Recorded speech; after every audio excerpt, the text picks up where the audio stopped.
बिस्मिल्लाहिर्रहमानिर्रहीम। स्टूडेंट, आवाज आ रही मेरी आपको? कौन बताएगा जी? इसको जरा बड़ा करो ना, देखें कौन कौन क्लास पढ़ रहा है। हाँ जी, कौन बताएगा जी? यस सर, आ रही है आवाज। आ रही आवाज, चलो ठीक हो गया जी। कितने लोग हैं? 40 हो जाएंगे अभी 5-7 मिनट में। चलो करें जी क्लोज इसको। पढ़ लिया जी सारा, नया चैप्टर चलना है हमारा। हाँ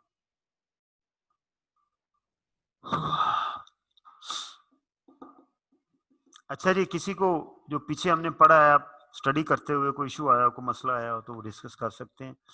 अदरवाइज कल छुट्टी है, इस चैप्टर को तैयार करें और टेस्ट इसका अनाउंस कर दें। हाँ जी, कोई मसला जी, कोई प्रॉब्लम? पढ़ाई वाला मसला बता सकते हैं आपको, कि ऑनलाइन है, दूसरा मसला तो नहीं बताया जा सकता। ठीक है जी, कोई मसला नहीं, अगला चैप्टर चलो पकड़ो जी। कोई बात नहीं, ओपन कर लेते हैं। ये स्टूडेंट मेरे साथ ही हैं भाई। अब ये तो तय हो गया कि ये सेशन ऑनलाइन ही क्लोज होना है, ठीक है ना? तो दबा के पढ़े अच्छे तरीके से। आगे चलो जी जरा, और आगे, और आगे, और आगे, और आगे, चलते जाओ। आगे चलते जाओ। आगे आगे, ठीक है, आगे।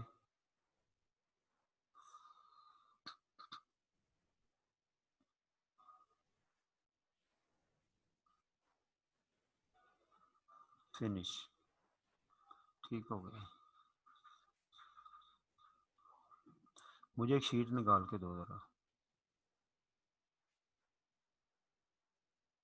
अच्छा देखें जी, मैं थोड़ा सा ऑडिट प्रोसीजर्स के हवाले से एक छोटी सी रिवीजन मारना चाह रहा हूँ।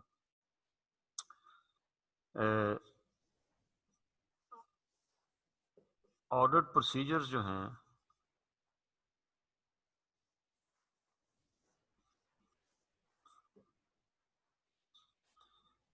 ये बेसिकली 3 तरह के होते हैं।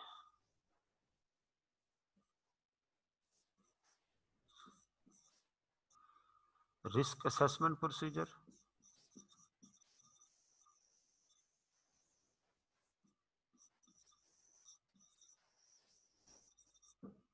ठीक है। उसके बाद टेस्ट ऑफ कंट्रोल,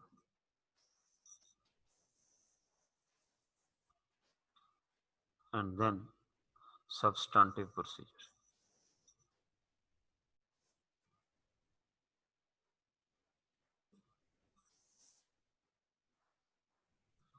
नहीं नहीं नहीं, नहीं।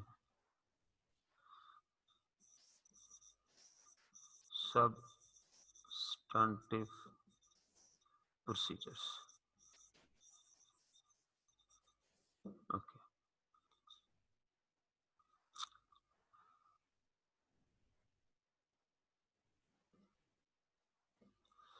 ये जो रिस्क असेसमेंट प्रोसीजर है, इनका ऑब्जेक्टिव क्या होता है?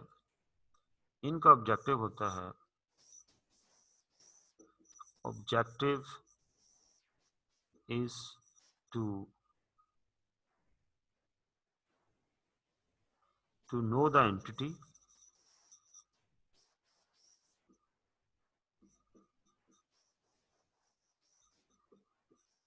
and its environment,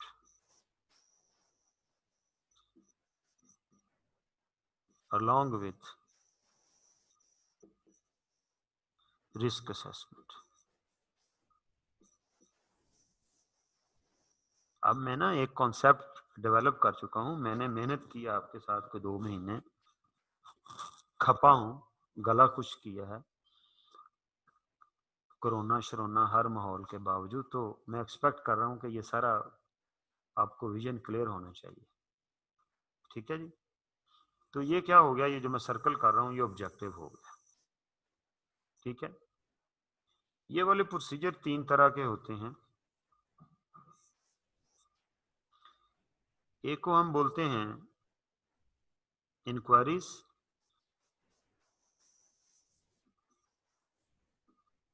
ठीक है। देन हम inspection and observation, and then analytical procedures. ये इनकी 3 टाइप है, ठीक है। ये जो टेस्ट ऑफ कंट्रोल हैं, इनका ऑब्जेक्टिव क्या है? To evaluate the appropriate of design and continuity of operation। इसका ऑब्जेक्टिव ये, ठीक है। ये एक ही तरह के होते हैं, इनकी कोई आगे टाइप नहीं है। ये जो सब्सटेंटिव प्रोसीजर हैं, इनका ऑब्जेक्टिव क्या है? To verify the financial statement assertion present in financial statements, ठीक है।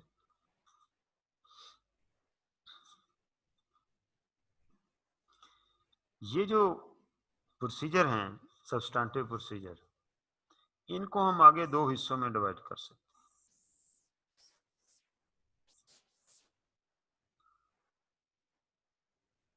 ठीक है। इनको हम क्या कर सकते हैं, आगे हम 2 हिस्सों में डिवाइड कर सकते हैं, बल्कि यूं कहना चाहिए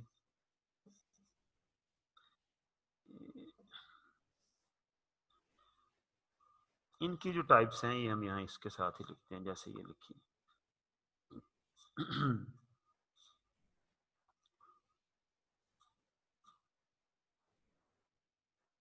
ये 3 तरह के हो सकते हैं, तो इसी तरह लिख लें तो ज्यादा बेहतर होगा।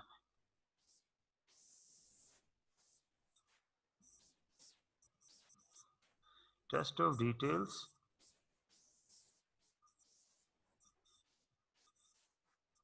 Test of details, then number 2 analytical procedure,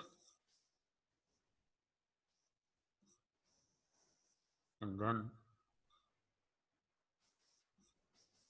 other specific procedures, ठीक है। अब ये ऑडिट प्रोसीजर जो है ना, इसको यहाँ पर भी हम एक चीज और ऐड कर सकते हैं कि ये वाले जो दोनों प्रोसीजर हैं, ये वाले इनको कलेक्टिवली हम फर्दर ऑडिट प्रोसीजर्स भी कहते हैं।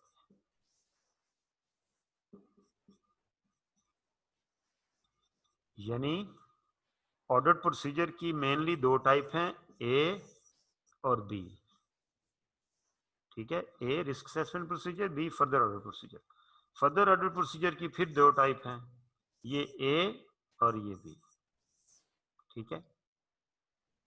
और सब्सटेंटिव प्रोसीजर की फिर 3 टाइप हैं, ए, बी और सी। हमने इनके ऊपर बात की बहुत डिटेल से, इन्हें हमने पढ़ा, रिस्क असेसमेंट की, रिस्पांस टू रिस्क असेस की बात की हमने, फिर टेस्ट ऑफ कंट्रोल भी पढ़े हैं पिछले चैप्टर्स के अंदर। आज वह जो हमारा चैप्टर है वो बेसिकली सब्सटेंटिव प्रोसीजर्स के ऊपर है। सब्सटेंटिव प्रोसीजर इसलिए लगाए जाते हैं कि जो फाइनेंशियल स्टेटमेंट के अंदर फिगर्स हैं हम उनको वेरीफाई कर सकें, ठीक है। अब फिगर की जो वेरिफिकेशन होती है वो किस चीज से होती है? वो किस चीज से होगी कि जी क्या फिगर कंप्लीट है, कंप्लीटली रिकॉर्ड हुई है, क्या उसकी वैल्यूएशन सही की गई है? आप इन्वेंट्री की एग्जांपल ले लें। जब मैं इन्वेंट्री के ऊपर सब्सटेंटिव प्रोसीजर लगा रहा हूँगा तो मैं क्या कर रहा हूँगा? मैं ये देख रहा हूँगा कि क्या इन्वेंट्री मुकम्मल तौर पर रिकॉर्ड हुई है? क्या इन्वेंट्री की वैल्यूएशन प्रॉपर हुई है? क्या इन्वेंट्री की मेजरमेंट प्रॉपर हुई है? क्या उसका डिस्क्लोजर प्रॉपर दिया गया? क्या प्रेजेंटेशन प्रॉपर हुई है? ये सारे मामला जो है वो मैं चेक करूंगा सब्सटेंटिव प्रोसीजर के अंदर को लगा के। अब सब्सटेंटिव प्रोसीजर जो हैं उन्हें हम 3 हिस्सों में डिवाइड करते हैं। पहली जो उसकी टाइप है वो है टेस्ट ऑफ डिटेल्स, दूसरी टाइप है एनालिटिकल प्रोसीजर और तीसरी टाइप है अदर स्पेसिफाइड प्रोसीजर। ठीक है। टेस्ट ऑफ डिटेल्स के मैं एंट्रीज जो हैं उनके वाउचर निकालूं, कोई लेजर मेरे सामने आया, मैं उसमें से सैंपलिंग पढ़ा है ना पीछे स्टैंडर्ड, उसकी गाइडलाइन के मुताबिक मैं सैंपल सेलेक्ट करूं, सैंपल सेलेक्ट करके मैं उनके एविडेंस निकालूं, उन एविडेंसेस को वेरीफाई करूं, वेरीफाई करने के बाद उस हेड के बारे में ओपिनियन बनाऊं कि ये ट्रू एंड फेयर है या नहीं। ये है टेस्ट ऑफ डिटेल्स, जिसे हम डिटेल टेस्टिंग, जिसे हम ट्रांजैक्शन टेस्टिंग भी कहते हैं।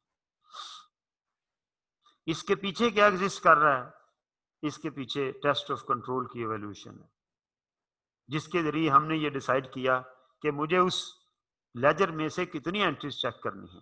कंट्रोल स्ट्रॉन्ग होंगे तो कम एंट्रीज चेक करूंगा, कंट्रोल वीक होंगे तो ज्यादा एंट्रीज चेक करूंगा। रिस्क बेस्ड ऑडिटिंग जिसे बोलते हैं। अंडरस्टैंड? दूसरा तरीकाकार क्या है कि मैं डिटेल ट्रांजैक्शन की टेस्टिंग ना करूं। मैं क्या करूं? मैं कुछ एनालिसिस की बेस के ऊपर ये तयन कर लूं। मसलन आमतौर पर एडमिन एक्सपेंसेस वगैरह के अंदर, सेलिंग के अंदर हम ये टेक्निक यूज करते हैं। मैं बिजली का बिल वेरीफाई करने लगा हूं, इलेक्ट्रिसिटी एक्सपेंस वेरीफाई करने लगा हूं। मैं देखता हूं यार पिछले साल कितना था, इस साल कितना है, कितने परसेंट इंक्रीज हुआ, ओवर द ईयर क्या ट्रेंड है इंक्रीज होने का, कोई नई फैसिलिटी तो नहीं हमने की, बिल के अंदर अनयूजुअल डिफरेंस तो नहीं है। नहीं है, ओके, ट्रू एंड फेयर। कोई बिल का वाउचर नहीं निकाला, कोई बिल नहीं निकाला, किसी की कैलकुलेशन चेक नहीं की, यानी मैंने एनालिटिकल स्किल्स की बेस के ऊपर उसे ट्रू एंड फेयर कह दिया, रेशियो कैलकुलेट कर ली, कंपैरिजन कर लिया। इस चैप्टर के आखिर में वो हम स्टैंडर्ड भी पढ़ेंगे एनालिटिकल प्रोसीजर का। एनालिटिकल प्रोसीजर बड़े इंपॉर्टेंट टूल हैं। अगर आपने देखा हो, नोट किया हो, तो भाई ये यहां भी यूज हुए हैं, ये भी एनालिटिकल प्रोसीजर है, ये यहां भी यूज हो रहे हैं। और जब मैं ओवरऑल ऑडिट स्टेज के ऊपर मैं ओपिनियन की फॉर्मेशन कर रहा होता हूं, तो मैं उस वक्त भी एनालिटिकली चीजों को देखकर डिसीजन मेकिंग कर रहा होता हूं। एक पूरा स्टैंडर्ड है, इसके ऊपर पढ़ेंगे हम इसी चैप्टर के अंदर। एनालिटिकल प्रोसीजर जो सब्सटेंटिव प्रोसीजर की एक टाइप है। ठीक हो गया जी? टेस्ट ऑफ डिटेल भी हो गए, एनालिटिकल प्रोसीजर भी हो गए। आगे आगे अदर स्पेसिफाइड प्रोसीजर। बस स्टैंडर्ड्स के अंदर कुछ प्रोसीजर स्पेसिफाई कर दिए गए हैं कि जी ये आपने लाजमी करना है, ऐसे करना है। मसलन इन्वेंट्री ऑब्जर्वेशन के ऊपर एक स्टैंडर्ड है कि आपने इन्वेंट्री ऑब्जर्व कैसे करनी है, तो मुझे वो प्रोसीजर लगानी है अगर मैंने करनी है। बैंक्स की कंफर्मेशन कैसे करनी है, बता दिया। पॉजिटिव कंफर्मेशन कैसे भेजनी है, बता दिया। नेगेटिव कैसे भेजनी है, बता दिया। रिसीवेबल की कंफर्मेशन कैसे करनी है, पेएबल की कंफर्मेशन कैसे करनी है। तो ये वो सारी चीजें हैं जो कि स्टैंडर्ड स्पेसिफाइड हैं। लिहाजा जो तीसरी टाइप है स्टैंडर्ड की, उन्हें हम अदर प्रोसीजर्स या अदर स्पेसिफाइड प्रोसीजर्स भी कहते हैं। ठीक है। हम इस चैप्टर के अंदर ये पढ़ेंगे कि सब्सटेंटिव प्रोसीजर होते क्या हैं। ये वही होते हैं जो मैंने अभी आपको एक्सप्लेन कर दिया। निकालो जी चैप्टर, ये शेयर कर देना शीट ये वाली। चलो जी, आप देखें, पीछे जाएं। इस चैप्टर के कंटेंट्स में देखें क्या है। Role of substantive procedure, analytical procedure. ठीक है। अब एक शीट और निकालो जरा, ये तो अंग्रेजी है, पढ़ा दूंगा, पढ़ लेंगे ये लोग। जो जो फलसफे की बातें वो तो इन्हें आनी चाहिए। एक अब देखो हम यहां तक कैसे पहुंचे हैं, हम यहां तक कैसे पहुंचे हैं? हमारी अपॉइंटमेंट हुई,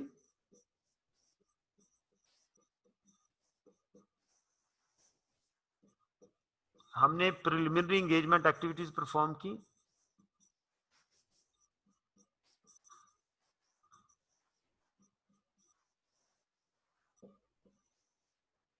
हमने प्लानिंग की, हमने रिस्क असेसमेंट की, हमने टेस्ट ऑफ कंट्रोल लगाए, हमने कंट्रोल रिस्क असेस किया और उसकी बेस के ऊपर मैंने इसको रिस्पॉन्स किया, रिस्पॉन्स टू असेस्ड रिस्क, और मेरा वो रिस्पॉन्स क्या है? मेरा वो रिस्पॉन्स सब्सटेंटिव प्रोसीजर है। अंडरस्टैंड? मैंने ये डिसाइड किया, ये पूरी चेन बनी है, मैंने ये डिसाइड किया रिस्क असेसमेंट की बेस के ऊपर, कंट्रोल रिस्क जब हमने असेस किया, रिस्क ऑफ मिस स्टेटमेंट जब मैंने असेस किया, उसके बाद टेस्ट ऑफ कंट्रोल लगाए और उस रिस्क को कंफर्म किया, कंट्रोल रिस्क भी साथ असेस किया। ठीक है, ये जो रिस्क असेसमेंट थी इसकी कंफर्मेशन की, साथ कंट्रोल रिस्क असेस किया और फिर डिसाइड किया कि अब मुझे क्या करना चाहिए अजर्शन को वेरीफाई करने के लिए। तो मैं रिस्पॉन्स टू असेस रिस्क क्या होता है? मेरा रिस्पॉन्स यार मेरे प्रोसीजर्स होते हैं, और वो फाइनल प्रोसीजर क्या है? They are called substantive procedure, जो टेस्ट ऑफ डिटेल्स भी हो सकते हैं, एनालिटिकल भी हो सकते हैं और अदर स्पेसिफाइड प्रोसीजर भी हो सकते हैं। चलें जी, आप चैप्टर पे चलें। दो ही बातें हैं स्टैंडर्ड ने इस चैप्टर में, सब्सटेंटिव प्रोसीजर का रोल क्या है और एनालिटिकल प्रोसीजर IS 520 जो है वो हमने पढ़ना है। चलें, ये देखें जी, नेचर ऑफ सब्सटेंटिव प्रोसीजर मैंने भी आपको एक्सप्लेन कर दिया। अब वो ये कह रहा है कि जी in accordance with IS 330 the auditor will also do some substantive testing. He may decide as a result of his risk assessment to adopt a system based audit approach to the audit. On the other hand, his assessment may lead him to adopt a transaction based approach, a wholly substantive approach, कि मैंने system के ऊपर इतबार ही नहीं करना, मैंने transaction का ही audit करना है। No matter which approach he takes, system based और transaction based, he will do some substantive testing. हम पीछे भी पढ़ के हैं, मैं सिस्टम बेस्ड अप्रोच भी लूंगा तो मुझे सब्सटेंटिव टेस्टिंग करनी है, और जब मैं ट्रांजैक्शन बेस्ड अप्रोच लूंगा फिर तो सब्सटेंटिव टेस्टिंग करनी ही करनी है, कोई दो राय नहीं। सब्सटेंटिव प्रोसीजर और audit procedure perform to detect material misstatement in figures and presentation and disclosure reported in the financial statement. जो रियल ऑडिट का, जो रियल ऑडिट है उसकी हम बात कर रहे हैं कि जो फाइनेंशियल स्टेटमेंट फिगर हैं, जो टेस्ट ऑफ कंट्रोल थे वो तो सिस्टम स्टडी किया कि यार मैं सिस्टम पे कितना एतबार कर सकता हूं, वो तो सही आप समझ लें ऑडिटिंग प्रोसीजर ही नहीं थे। ठीक है, ये बेसिकली फाइनेंशियल स्टेटमेंट की वेरिफिकेशन के प्रोसीजर हैं, फिगर्स के, प्रेजेंटेशन के, डिस्क्लोजर के। मिस स्टेटमेंट कहां हो सकती है? फिगर में हो सकती है, डिस्क्लोजर में हो सकती है, प्रेजेंटेशन में हो सकती है, दैट्स ऑल। तो उन तीनों को जज करने के लिए मैं ये प्रोसीजर लगाता हूं। They are design to generate evidence about the financial statement दर्शन। मैंने ऑब्जेक्टिव बताया आपको इसका, वो शीट निकालो जरा पीछे, ऊपर ऊपर, हाँ ये देखो, ये मैंने बताया to verify the financial statement assertion, objective क्या है इनका। ठीक है, चलो वहीं दोबारा चलो। ठीक है जी, दे इंक्लूड, अब मैंने तो आपको चार्ट बना के बता दिया ताकि याद रहे हमेशा के लिए, test of details, analytical procedure, और तीसरी चीज मैंने आपको क्या ऐड कर दी? Other specified procedure. ठीक है, कि जो किसी स्टैंडर्ड ने बताए हैं कि भाई इस एरिया में ये प्रोसीजर स्टैंडर्ड की रूल से लगने चाहिए। आगे चलो। IS 330 requires that whatever level of substantive procedure are carried out, the auditor must carry out following procedure। कहता है जी जो मर्जी आपका रिस्क असेसमेंट हो, जितने मर्जी आपने प्रोसीजर सब्सटेंटिव की एक्सटेंट जो है वो डिसाइड की हो, टेस्ट ऑफ कंट्रोल के बाद कंट्रोल रिस्क को असेस करके, ये प्रोसीजर आपने लाजमी लगाने हैं। क्या कहता है जी? एग्री और reconcile the financial statement to underlying counting record. Financial statement को ट्रायल के साथ और ट्रायल को बुक्स के साथ लाजमी टैली करना, ये वाला सब्सटेंटिव प्रोसीजर कंपलसरी लगाना है। एग्जामिन मटेरियल जर्नल एंट्रीज, जो मटेरियल किस्म की जर्नल एंट्रीज हैं उनको जरूर आपने वेरीफाई करना है। And examine other adjustment made during the course and preparation of the financial statement. वो एडजस्टमेंट बहुत खतरनाक होती हैं कि जो क्लाइंट आखिरी दिनों में डालता है या फाइनेंशियल स्टेटमेंट बनाते वक्त डालता है या ड्यूरिंग ऑडिट डलवाता है, तो कहता है ये आपने सब्सटेंटिव प्रोसीजर इनके ऊपर आपने लाजमी लगाना। एग्जाम टेक्निक क्या है जी? कहता है जी वो आपसे क्या पूछ सकता है, the following chapter the following chapter describe a variety of substantive procedure that an auditor might carry out. सीधी सी बात है, वो कह सकता है कि इन्वेंट्री के सब्सटेंटिव प्रोसीजर बताओ, वो कह सकता है रिसीवेबल के सब्सटेंटिव प्रोसीजर बताओ। ये होगा सीधा सीधा मम्मी डैडी किस्म का सवाल। In your exam, you might be asked to suggest what substantive procedure ought to be carried out in a particular situation.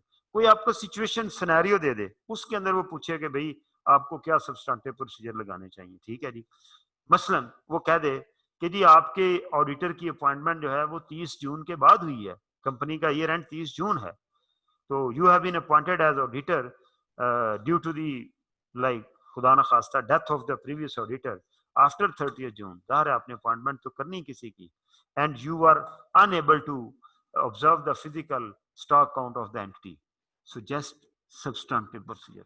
Substantive नहीं लिखेगा, वो लिखेगा सुजेस्ट द प्रोसीजर या लिख देगा सब्सटेंटिव। तो आपने बताना है कि हम क्या कर सकते हैं, we can have a current date stock taking and observation, and then we can reconcile it backward to and take the figure of like 31st July whatever the date is to 30th June। पढ़ा है ना हमने, सवाल किए हुए हैं। तो इस तरह का कोई सिनेरियो बना के वो आपसे सब्सटेंटिव प्रोसीजर जो है वो पूछ सकता है। each accounting system and business is different and is substantive procedure that might be appropriate। yes, कहता है जी कि client to client system vary करता है, तो बंद करना है, client to client system vary करता है। ठीक है, और एक ही क्लाइंट के अंदर area to area system vary कर सकता है। सेल में मुमकिन है अच्छा सिस्टम हो, परचेज में अच्छा ना हो। ठीक है, तो वो कह रहा है हर एरिया के सब्सटेंटिव प्रोसीजर अलग-अलग होंगे।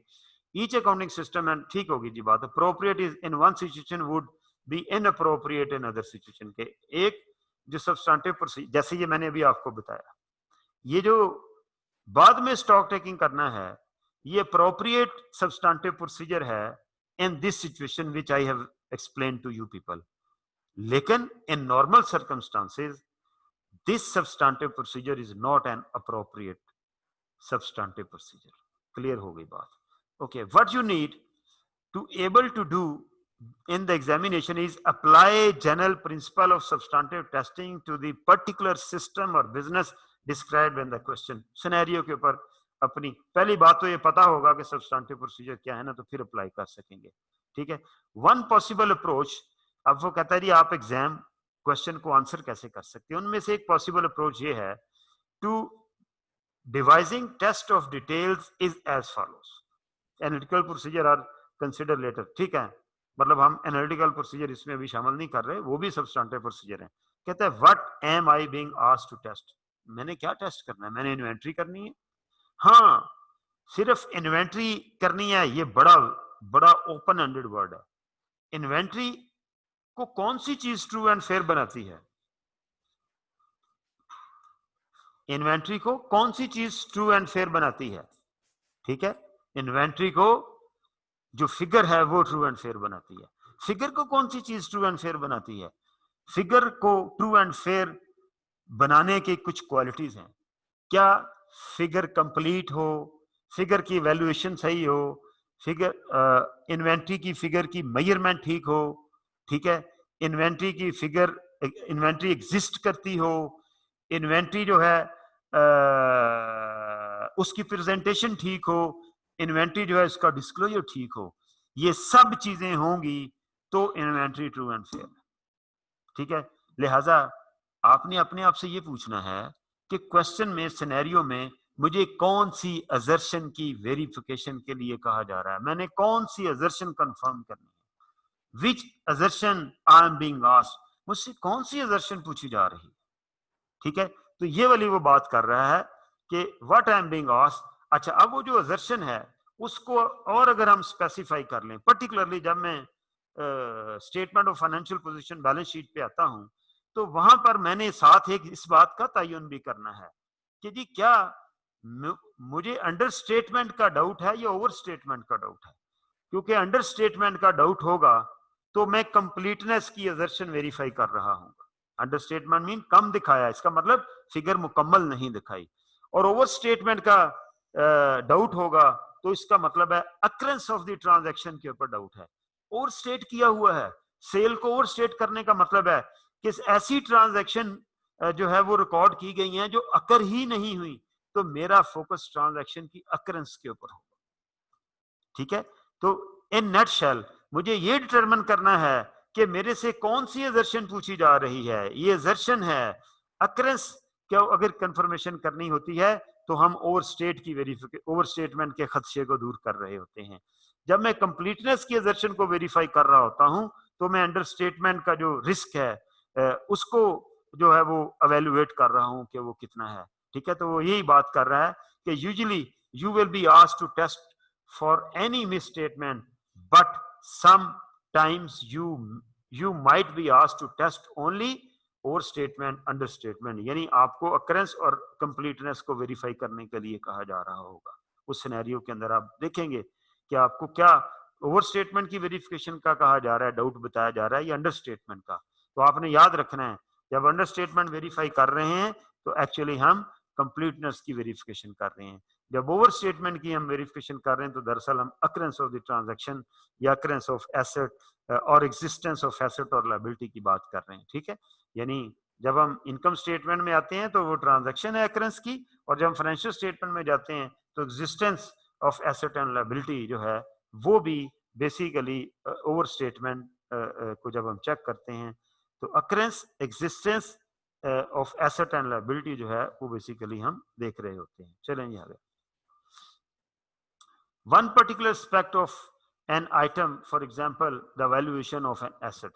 ठीक है, कहता है जी वैल्यूएशन भी उसके ऊपर क्वेश्चन हो सकती है उस सिनेरियो के अंदर, तो हम उसको उसकी असर्शन को भी वेरीफाई कर सकते हैं। To decide what you are testing for think about the financial statement assertions, which of these do you want to test. ठीक है, सिनेरियो में से देखें कि वो कौन सी असर्शन आपसे टेस्ट करवाना चाह रहा है। How does the system operate, and पहली बात ये है कि कौन सी असर्शन आप वेरीफाई करने जा रहे हैं। ये क्वेश्चन को आंसर करने के लिए गाइडलाइन है, और ये चैप्टर के अंदर सबसे इंपॉर्टेंट चीज ही ये है कि आपको कौन सी असर्शन की वेरिफिकेशन के लिए कहा जा रहा है उस सिनेरियो के अंदर। नंबर 2 कि एंटिटी का एग्जिस्टिंग सिस्टम क्या है। देखो यार, मैंने अगर वेरिफिकेशन करनी है तो सिस्टम के अंदर रहकर ही करनी है। उस सिस्टम से जो डॉक्यूमेंट प्रोड्यूस हो रहे हैं मैंने वही देखने हैं। तो लिहाजा मेरे नॉलेज में ये बिल्कुल होना चाहिए कि हम किस सिस्टम के अंदर जो है एंटिटी के सिस्टम की होनी चाहिए, जो कि मैं इंटरनल कंट्रोल और अकाउंटिंग सिस्टम की अंडरस्टैंडिंग के वक्त ले चुका हुआ हूँ। What special test are used for that area. ये रही वो बात, स्पेशल टेस्ट। स्पेशल टेस्ट कौन से, जो स्टैंडर्ड ने जनरल टेस्ट के अलावा हाईलाइट कर दिए। स्टैंडर्ड ने किन किन एरियाज के अंदर स्पेशल टेस्ट बताए। स्टैंडर्ड ने ओपनिंग बैलेंसेस कैसे वेरीफाई करने हैं अगर आप फर्स्ट टाइम ऑडिट कर रहे हैं, उसके लिए स्पेशल प्रोसीजर बताया। स्टैंडर्ड ने इन्वेंट्री के लिए स्पेशल प्रोसीजर बताया। स्टैंडर्ड ने रिसीवेबल के लिए स्पेशल प्रोसीजर बताया। स्टैंडर्ड ने रिलेटेड पार्टीज के साथ ट्रांजैक्शन के लिए स्पेशल प्रोसीजर बताया। हमारे सिलेबस में रिलेटेड पार्टी का स्टैंडर्ड पढ़ेंगे इंशाल्लाह। ओके, और चौथी बात वो कहता है जी what test can I think of, कि मैं इस पे अब कौन सा टेस्ट लगा सकता हूँ। नंबर 1, कौन सी असर्शन पूछी जा रही है, क्या कोई अंडर स्टेटमेंट वाली सीन है या ओवर स्टेटमेंट वाला। यार देखो, फिगर के अंदर मिस स्टेटमेंट जो है वो इसी तरह से हो सकती है ना, या ओवर स्टेटमेंट हुई हो या अंडर स्टेटमेंट हुई हो। और एक बात याद रखिएगा, अकाउंटिंग के अंदर फिगर का ओमिट कर देना भी अंडर स्टेटमेंट है।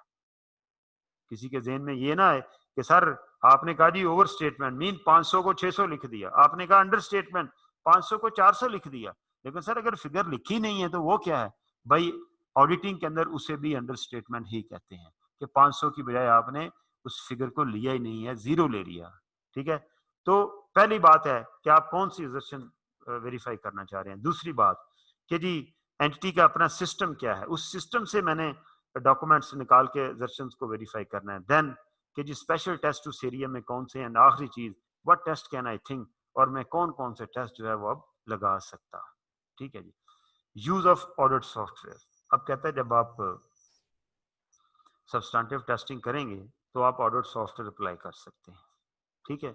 ऑडिट सॉफ्टवेयर एक सिंपल टेक्निक है, ठीक है, जिस जो कि कंप्यूटराइज इन्वायरमेंट के अंदर अप्लाई होती है। आपको याद है हम पीछे पढ़ के आए हैं computer assisted audit techniques, CAATs. तो ऑडिट सॉफ्टवेयर या test data, these are the techniques जिनके जरिए हम कंप्यूटर असिस्टेड ऑडिटिंग करते हैं। ठीक है। आगे जाके इसको बताएंगे अराउंड द कंप्यूटर और थ्रू द कंप्यूटर क्या होता है, वो मैंने पहले भी बताया था, फिर एक्सप्लेन करेंगे। Audit software is primarily use for substantive testing, ये देखिए। ठीक है। लेकिन इसके कुछ प्रॉब्लम है। क्या प्रॉब्लम है? Audit software is computer programs used by the auditor to extend information, to extract information from a computer based information system for for use in audit. The main types of audit software include, problem क्या है वो आगे जाके पढ़ते हैं, अभी उसने पहले टाइप्स बता दी हैं। कहता है जी इंटेरोगेशन प्रोग्राम्स, इंटरैक्टिव सॉफ्टवेयर्स, ठीक है, रेजिडेंट कोड, ये डिफरेंट किस्म के सॉफ्टवेयर हैं जो ऑडिटिंग के अंदर यूज करते हैं। लेकिन ये वहां यूज हो सकते हैं जहां आपका क्लाइंट भी इसी लेवल के ऊपर कंप्यूटराइज्ड हो, जहां और आप भी, उसके अंदर कंपैटिबिलिटी का इशू आ जाता है, उसके अंदर कॉस्ट का इशू आ जाता है। लेकिन बहरहाल ये टाइप्स हैं। इंटेरोगेशन प्रोग्राम्स क्या हैं? To assess the client's file and records and extract data. मतलब मैंने अपने कंप्यूटर को उनके साथ अटैच किया, अगर ये सॉफ्टवेयर मेरे पास है तो मैं सारा उनका बुक्स ट्रायल एक्सट्रैक्ट करके फाइनेंशियल स्टेटमेंट खुद भी बना सकता हूँ। Interactive software for use the interrogation of non sorry for of online IT system. ठीक है। ये ऐसे आईटी सिस्टम्स जो ऑनलाइन काम करते हैं, ठीक है, उनसे डाटा एक्सट्रैक्ट करने के लिए इंटरेक्टिव सॉफ्टवेयर यूज होता है। रेजिडेंट कोड और एम्बेडेड सॉफ्टवेयर, ये जो वर्ड है एम्बेडेड सॉफ्टवेयर, ये पेपर में पूछा है इसने 2-3 दफा, what is meant by embedded software? To monitor and review transaction as they are being processed by the client's program, कि जैसे क्लाइंट प्रोग्राम उसके ऊपर प्रोसेस करता है उसको मैं व्यू कर सकता हूं, मॉनिटर कर सकता हूं। This type of software is called embedded facilities. Embedded, तो ये आपको पता होना चाहिए, this is very much important. आगे चलें। Audit software is a computer program use by, ठीक है यार पढ़ तो लिया, अब क्या हमारा सर खाई जा रहा है, फिर आगे अगले पेज पे वही दोबारा दे दिया उसने, हैं स्लाइड बनाते हुए। हमारा कसूर है जी, ये रिपीट हुआ है जी, sorry. Okay. Audit software is used to extract and analyze information in the entity's IT system for use in audit work. Here are some examples. Account analysis. Audit software may be used to interrogate the client's data files for the general ledger and extract from files all items over ₹50,000. मुझे किसी वजह से कोई, मैं audit working कर रहा हूँ, कोई सब्सटेंटिव प्रोसीजर लगा रहा हूँ, मुझे 50,000 से ऊपर का डाटा चाहिए इन ए रिपेयर एक्सपेंस अकाउंट, तो मुझे वो सॉफ्टवेयर जो है वो मेरा निकाल के क्लाइंट के सिस्टम से दे देगा। कैलकुलेटिंग रेशियोज, मेकिंग कंपैरिजन, ये भी मैं अटैच करूंगा तो मेरे पास सॉफ्टवेयर होगा जो कि खुद ब खुद सारी फिगर उठाएगा और मुझे रेशियो एनालिसिस जो है वो करके दे देगा। ये वाली एग्जांपल घर जाके पढ़िएगा तो काफी अफाका होगा इंशाल्लाह ताला। Using audit software to test the receivable balances, के रिसीवेबल बैलेंसेस के ऊपर हमने ऑडिट सॉफ्टवेयर के जरिए रिसीवेबल बैलेंसेस को कैसे हम जो है वो वेरीफाई कर सकते हैं। आगे चलें जी। ये इसी तरह एक एग्जांपल ये भी है, ये भी आप लोगों ने पढ़नी है। ठीक है। List the test which could be performed by audit software which will assist you in your audit inventory। Inventory के ऑडिट के ऊपर मैंने भी बात की है, तो यहाँ पर भी उसने इन्वेंट्री के प्रोसीजर लिखे हुए हैं। ये देखें क्या कहता है, cost the year and inventory schedule, list out all the items and pre set amount, ठीक है, for each item on the schedule, multiply the lower of cost और सेलिंग प्राइस, सारा काम जो है वो हमने करना है। तो ये क्या है, ये बेसिकली जब ऑडिटर ये काम कर रहा होगा तो इसे हम क्या कहेंगे, सब्सटेंटिव प्रोसीजर कहेंगे। आगे चलो जी। एम्बेडेड ऑडिट फैसिलिटी पीछे हम पढ़ रहे हैं, कहता है may also be called resident audit software और N integrated audit module. It is audit software that is built into the client's IT system either temporarily or permanently. The purpose of embedded audit facility is to allow the the audit to carry out test is to allow the auditor है जी ये वाला word to carry out test at the time that transaction are being processed यानी real time transaction को अगर आपने view करना हो होते हुए देखना हो तो वो जो सॉफ्टवेयर यूज होगा उसे हम रेजिडेंट ऑडिट सॉफ्टवेयर या एम्बेडेड ऑडिट फैसिलिटी कहते हैं the purpose of embedded audit facility ठीक है this can be very useful for the audit of online system where कहता है जी एम्बेडेड ऑडिट फैसिलिटी या रेजिडेंट ऑडिट सॉफ्टवेयर कहाँ कहाँ यूज हो सकता है कहाँ ये ज्यादा बेनिफिशियल है data is continuously processed it is difficult if not possible for the system to provide satisfactory audit trail कि जहां पर ट्रायल ऑडिट ट्रेल जो है वो अवेलेबल ना हो अवेलेबल हो लेकिन बड़ी मुश्किल से हो जहां ऑडिट ट्रेल अवेलेबल नहीं होगी वो तो शायद ट्रू एंड फेयर ही नहीं होगी ठीक है लेकिन चूंकि ऑनलाइन होने की वजह से ऑडिट ट्रेल के मैसर आने में अगर मुश्किल हो परेशानी हो तो फिर हम कहेंगे कि वहां पर एम्बेडेड सॉफ्टवेयर जो है वो यूज कर सकते हैं an embedded audit facility may also print out details of the transaction it has monitored और a copy of them in computer file so that the auditor can study the transaction ठीक है भाई बच्चों वाली बात लिखी हुई आगे चलो हाँ जी ये आगे जी बात जो हम मेन करना चाह रहे थे पहले तो प्रॉब्लम्स क्या है सॉफ्टवेयर के साथ भाई सबसे बड़ा मसला कॉस्ट का है दूसरा मसला कंपैटिबिलिटी का है तीसरा मसला ट्रेनिंग का है ठीक है वो यही बात कर रहा है ये आपको इसके ड्रॉबैक या difficulties in using audit software ऐसे कह लें ठीक है या what factor create problems in using audit software तो ये आंसर होगा when it is being used for the first time for clients so that the audit firm has setup costs of course एक सेटअप कॉस्ट लगानी पड़ेगी software लेने पड़ेंगे hardware का cost आएगी the client entity changes accounting system अब मैंने setup कर लिया ऑडिट सॉफ्टवेयर के लिए अपने आप को तैयार कर लिया ऑडिट फर्म ने क्लाइंट ने अगले साल क्या किया अपना सॉफ्टवेयर ही चेंज कर लिया वो जो मैंने सारी फैसिलिटी क्रिएट की थी उसकी कंपैटिबिलिटी क्लाइंट के पहले अरेंजमेंट के साथ था बाद वाले अरेंजमेंट के साथ नहीं था मुझे फिर कॉस्ट इनकर करनी पड़ेगी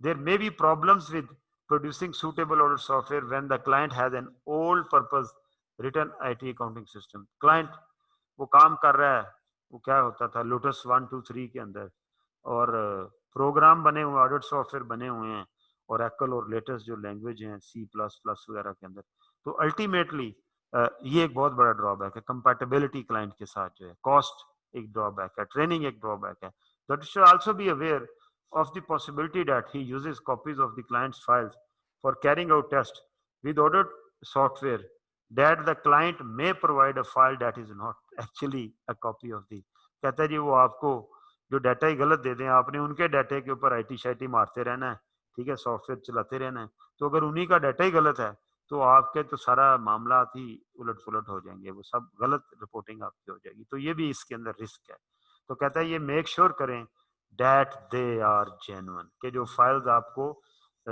ऑडिट सॉफ्टवेयर अप्लाई करने के लिए दी गई हैं वो जेन्युइन फाइल्स हैं okay auditing around the computer an alternative to using audit software to carry out checks within the client's IT system an auditor may choose to audit around the computer with auditing around the computer the client's internal software is not audited ये देखें मैंने उस दिन भी आपको बताया था कि अराउंड द कंप्यूटर के आप कंप्यूटर फैसिलिटी जरूर यूज करते हैं ठीक है लेकिन आप कंप्यूटर उनके सिस्टम के अंदर जाके आप ऑडिटिंग नहीं करते instead inputs to the system are checked and agreed with the outputs वो प्रोसेस कैसे करता है वो हम उसमें नहीं जाते जैसा कि एम्बेडेड ऑडिट सॉफ्टवेयर में जाते हैं तो इसको हम बोलते हैं ऑडिटिंग अराउंड द कंप्यूटर ठीक है the auditor looks at inputs to system and compares the actual output with the output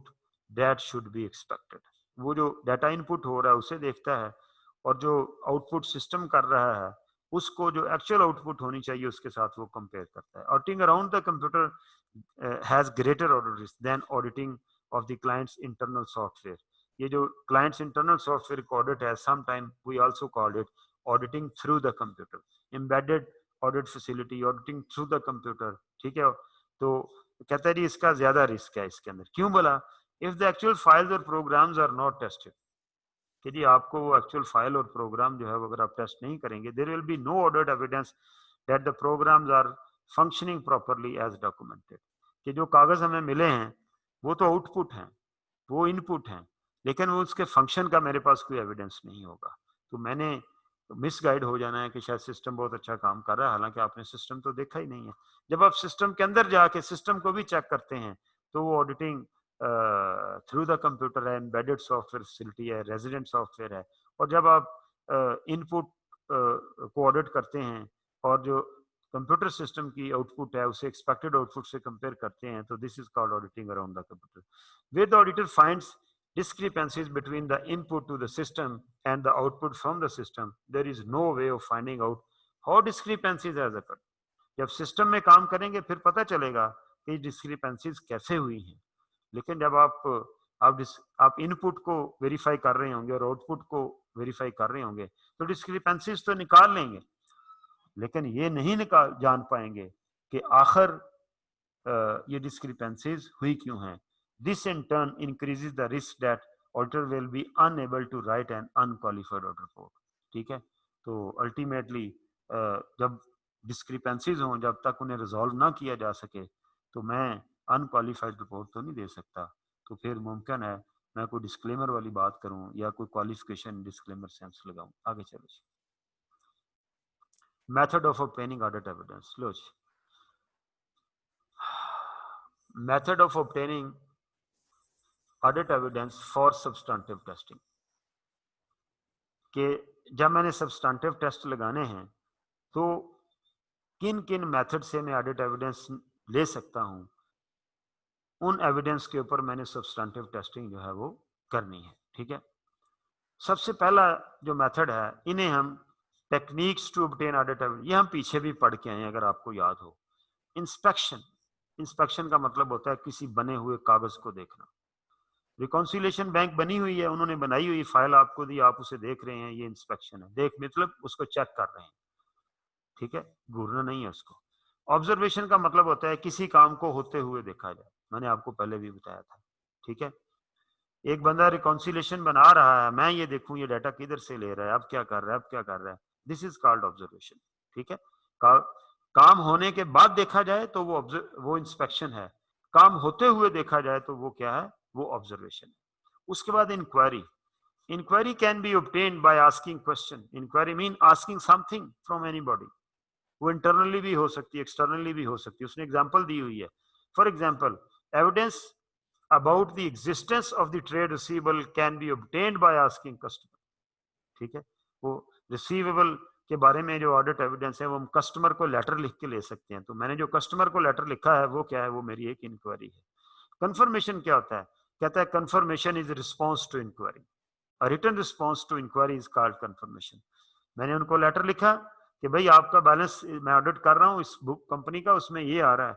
वो अगर मुझे जवाब देते हैं तो उनका जवाब क्या कहलाएगा, कंफर्मेशन कहलाएगा। ये कंफर्मेशन पॉजिटिव भी होते हैं, नेगेटिव भी होते हैं। कंफर्मेशन का पूरा स्टैंडर्ड है, पढ़ेंगे इंशाल्लाह।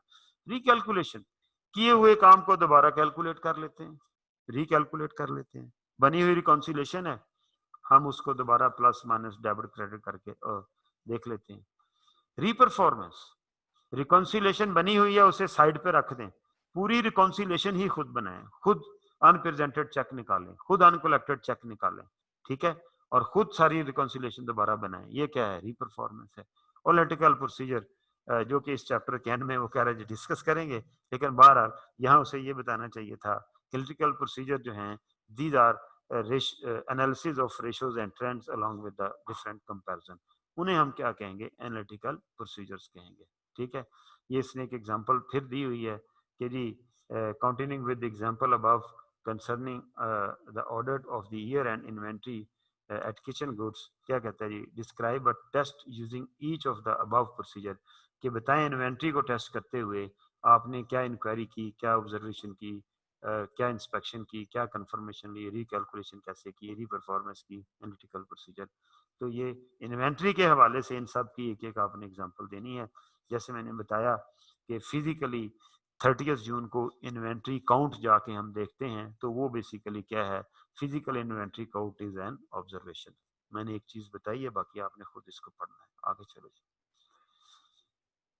बस जी यहाँ तक रहेंगे। ये कॉन्सेप्ट है डायरेक्शनल टेस्टिंग का। आगे चलो, ये इंशाल्लाह ताला ये थोड़ी सी डिस्कसेबल चीज़ है। कल इसके ऊपर बात करके, कल मीन अगली क्लास जब भी होगी, प्रोबेबली मंडे को होगी, हैं मंडे को ही है ना, ट्यूसडे को होगी। तो आप ये तैयार करें, पिछला चैप्टर का इन्होंने टेस्ट इनको दे दें, ट्यूसडे को कर दिए, बिल्कुल कर दिए। जिन्होंने 5 7 8 लोगों ने पास होना है वो देंगे, जिन्होंने फेल होना है वो नहीं देंगे। अल्लाह अल्लाह खैर सल्ला। ठीक है जी, अल्लाह मियाँ आपको अपनी ईमान में रखे। इंशाल्लाह ताला नेक्स्ट क्लास में से आगे चलें। अल्लाह हाफ़िज़।